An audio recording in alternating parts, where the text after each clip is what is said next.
এই যে ভূমিকম্পটা হইলো যতগুলা চিকুন মানুষ আছে এগুলানে লইরা চড়ে এমি ঠাস ঠুস করে পড়ছে।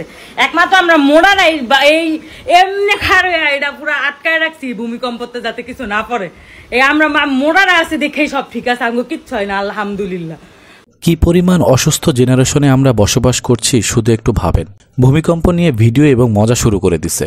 আপনার জামাই যখন আপনাকে নিয়ে ডগি স্টাইলে খেলবে তখন একটা ভিডিও করে টিকটকে আপলোড দিয়েন আর বললেন আমি মোটা তো তাই ডগি স্টাইল ছাড়া সহবাস করতে পারি না।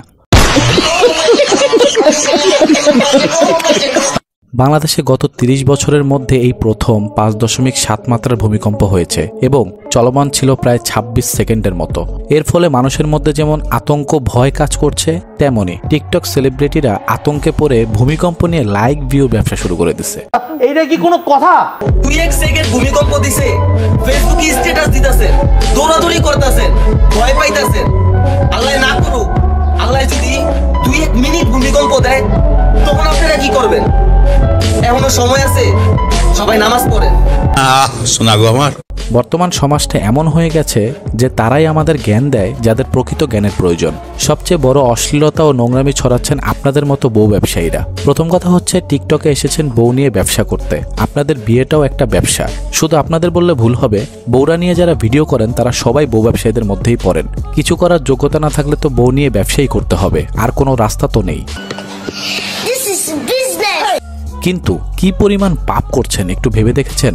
আপনার ইনকাম করা টাকা কতটুকু হালাল ও কতটুকু হারাম হয় সেটা নিয়ে চিন্তা করবেন। পারলে মসজিদের হুজুরদের কাছে গিয়ে জিজ্ঞেস করবেন। আপনাদের দেখে যুব সমাজ কি শিখছে সেটা সম্পর্কে আপনাদের ধারণা আছে? আপনি তো নামাজের কথা বললেন, আপনার বউরে নিয়ে যে টিকটকে আসছেন পর্দা কোথায়?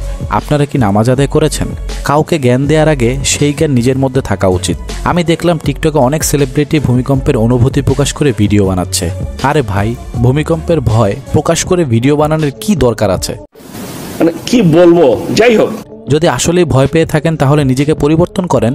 বউ নিয়ে ব্যবসা বাদ দেন, অশ্লীলতা ছড়ানো বাদ দেন। আপনারা যে টিকটকে নোংরামি ছড়াচ্ছেন এগুলো থেকে বের হয়ে আসেন। আপনাদের কি ন্যূনতম জ্ঞান রয়েছে? এগুলো আমাদের মুসলিম সমাজের জন্য সবচেয়ে বড় ধরনের বিপর্যয় গুনাহ।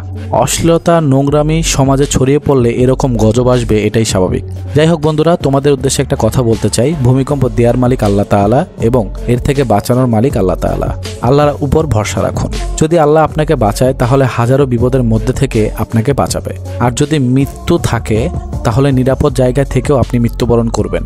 তাই আল্লাহর উপর ভরসা রাখুন। যতটুকু সম্ভব নিজেকে নামাজের সাথে আঁকড়ে ধরুন এবং হেদায়েতের জন্য দোয়া করুন। আমি নিজেকে পৃথিবীর একজন নিকৃষ্ট ব্যক্তি মনে করি। আল্লাহ যেন আমাকে মাফ করে দেয়। আমার জন্য দোয়া করবেন। আল্লাহ হাফেজ।